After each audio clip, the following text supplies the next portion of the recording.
आई, या आर्टिकलमध्ये लिहिलंय कोणीतरी एका धोकादायक गुंतवणुकीत त्याची सगळी बचत गमावली. आता आपल्याला कसं कळणार की कोणती गुंतवणूक खरी आहे आणि कोणती खोटी? छान प्रश्न आहे मीरा. सुरक्षित आणि असुरक्षित गुंतवणुकीतील फरक समजून घेणं आवश्यक आहे, कारण त्यामुळे तुझे पैसे सुरक्षित राहतील आणि ते शहाणपणाने वाढतील. थांब, सांगते तुला. सुरक्षित गुंतवणूक म्हणजे काय? तर सुरक्षित गुंतवणूक म्हणजे कमी जोखीम असलेले पर्याय जे तुमची मूळ रक्कम सुरक्षित ठेवतात आणि स्थिर परतावा देतात.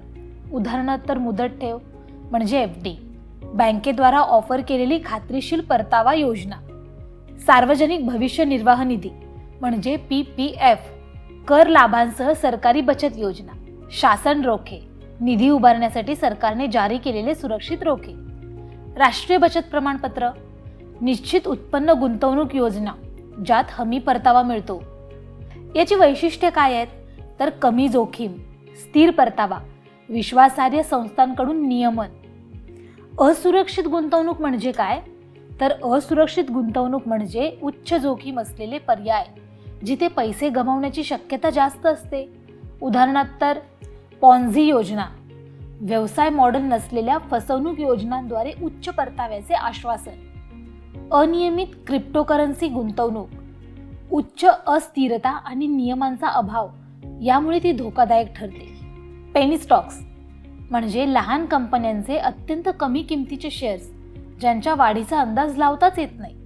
अविश्वसनीय गुंतवणूक प्लॅटफॉर्म म्हणजे योग्य क्रेडेन्शियल्स शिवाय अवास्तव परतावा देणारे ऑनलाईन प्लॅटफॉर्म. आता याचं वैशिष्ट्य काय? तर उच्च जोखीम, नियमांचा अभाव, फसवणुकीची शक्यता. सुरक्षित गुंतवणूक कशी ओळखावी?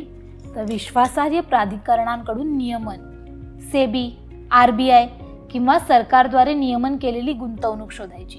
भूतकाळातील कामगिरी तपासायची म्हणजे पूर्वीचा परतावा आणि स्थिरतेचे मूल्यांकन करायचे. पारदर्शकता म्हणजे स्पष्ट अटी आणि शर्ती सुनिश्चित करायच्या, लपवलेल्या शुल्कांशिवाय. तज्ज्ञांचा सल्ला म्हणजे प्रमाणित आर्थिक सल्लागारांचा सल्ला घ्यायचा. असुरक्षित गुंतवणुकीचे रेड फ्लॅग्स, उच्च परताव्याची हमी म्हणजे कोणत्याही जोखमीशिवाय अत्यंत उच्च परताव्याचे आश्वासन संशयास्पद आहे. नियमांचा अभाव, मान्यता प्राप्त प्राधिकरणांकडून समर्थन नसलेल्या गुंतवणुका. माहितीचा अभाव म्हणजे कंपनी किंवा योजनेबद्दल स्पष्ट तपशिलांचा अभाव. लवकर गुंतवणुकीसाठी दबाव म्हणजे मूल्यमापनासाठी वेळ न देता निर्णय घेण्याचा ताण. लोक असुरक्षित गुंतवणूक का निवडतात? तर जागरूकतेचा अभाव, जोखीम आणि परताव्याचं मूल्यांकन कसं वापरावं हे न जाणणं. लोभ, जलद पैसे कमावण्याचा मोह. प्रभाव म्हणजे मित्रपरिवारांचा दबाव किंवा चुकीचा सल्ला.